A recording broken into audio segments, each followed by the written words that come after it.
Another fear tactic that's being used by the left-wing media, and that is to connect Donald Trump with Project 2025, something that Donald Trump has repeatedly distanced himself from, and he's described it as extreme. I don't know what the hell it is. It's Project 25. He's involved in Project, and then they read some of the things, and they are extreme. I mean, they're seriously extreme. But I don't know anything about it. I don't want to know anything about it. But what they do is misinformation and disinformation, and they keep saying, he's a threat to democracy. I'm saying, what the hell did I do for democracy? Last week, I took a bullet for democracy. Project 2025 leader Paul Downs has stepped down as the Harris campaign continues to falsely connect this project to Donald Trump. But will this be the end of it? No, I don't think it will be, because they've decided that this is a good poll-tested attack against Donald Trump, but it's a really bad faith smear because Trump has condemned this Project 2025, this pretty radical conservative agenda from the Heritage Foundation here. He's condemned it in extraordinarily strong terms. Unlike I've seen him condemn many things, honestly. He's not a big condemner, but he's gone out of his way over and over again to distance himself from this project because some of the ideas in it are very radical and very unpopular.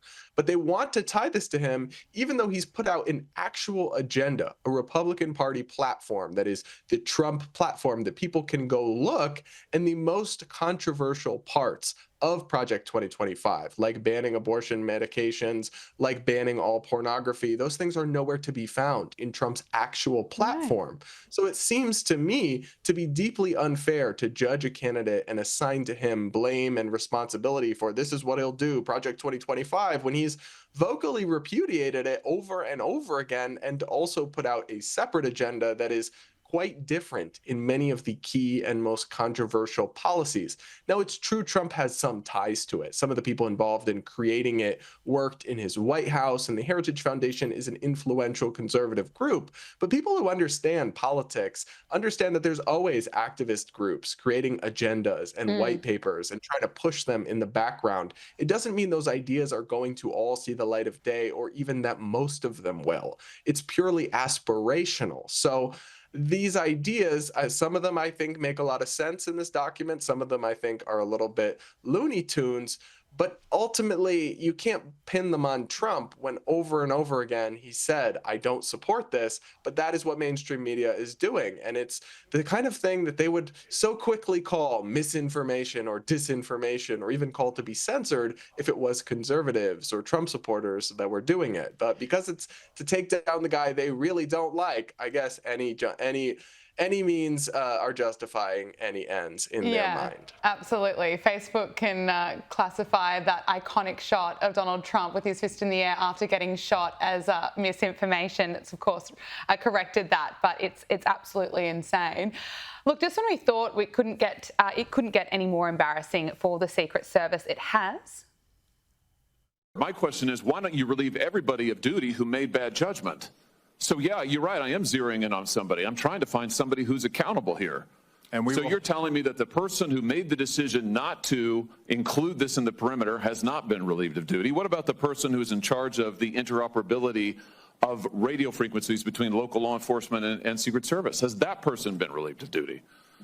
No, Senator, because interoperability is a challenge, is a greater challenge than just one person. On that day, we had a counterpart system. It failed spectacularly. As the person who made the decision to send Donald Trump onto stage knowing that you had a security situation, has that person been relieved of duty? No, sir, they haven't. Has the person who decided not to pull the former president off of stage when you knew that, in your words, the locals were working a serious security situation, has that person been relieved of duty?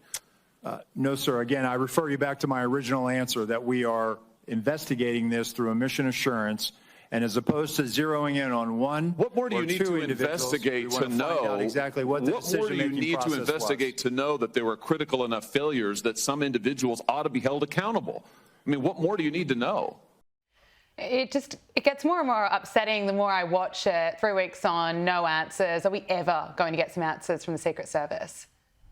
Not unless we hold their feet to the fire, clearly, because if anybody with common sense was running these agencies, heads would already have rolled. But the people involved in this epic security failure have not been fired, the people that actually made the bad calls. And that's just the kind of thing you'd never see in the private sector. I mean, if this was a private company where this had been where they had this kind of failure, I think people would have been fired on the spot. The very Yeah, next day, the absolutely. entire security division would have been replaced. But they can continue to, I guess, just cash taxpayer checks and peddle on in their bureaucracy. And there might not be real accountability unless we hold their feet to the fire, because this is a bloated and clearly dysfunctional institution, the Secret Service. And gosh, I mean, we all got so lucky that that bullet missed by just a couple of inches, because of course, you just first of all don't want to see a man killed, a man with a family, but secondly, the absolute chaos our country would have been thrown into, the risk of political violence, of instability, everything. We were so close to the brink. It's genuinely, honestly, so amazing in a sense that bullet missed, because the horrors that our country would have experienced, I can't put them into words, to be honest, if it had gone differently. I think it would have been extraordinarily dark for America. So we got incredibly lucky, because there were all these security failures. And at the end of the day, tragedy did occur, of course. Some people were killed and hurt, and many people were traumatized, but it could have been so much worse. And the fact that we're not getting heads rolling and actual accountability. I mean, we did, of course, get the Biden appointee to step down after enormous pressure, who was leading the agency, but it should be way beyond that. There should be way more. I mean, this is the kind of thing that should never, ever be acceptable. But in a bloated government bureaucracy where they can just cash taxpayer checks all day, I guess they think they can get away with this, but it's really something. And it's really scary. There's still a few months left to go until November 5. Who knows whether there's going to be another attempt? Hopefully not. The other point to make is I just think it's so brave to see Donald Trump up on stage back in Pennsylvania. He took a bullet, and less than 3 weeks, he's back rallying. Anyway, we've got those pictures that we'll show to you later on in the program. But before I let you go, Brad, Kamala Harris is holding a marginal 1-point lead over Donald Trump in a new Reuters Ipsos poll. The poll found that Kamala Harris is supported by 43% of registered voters, and former President Donald Trump is supported by just 42%. Well, why is she all of a sudden so popular? I would love to get your thoughts. But do you think this honeymoon period is going to last, Brad? No, I don't. I mean, back when she ran for president in 2020 under her own presidential campaign in the Democratic primary, she originally was doing quite well. She had big leads in a lot of the polls. She was kind of the media flavor of the month.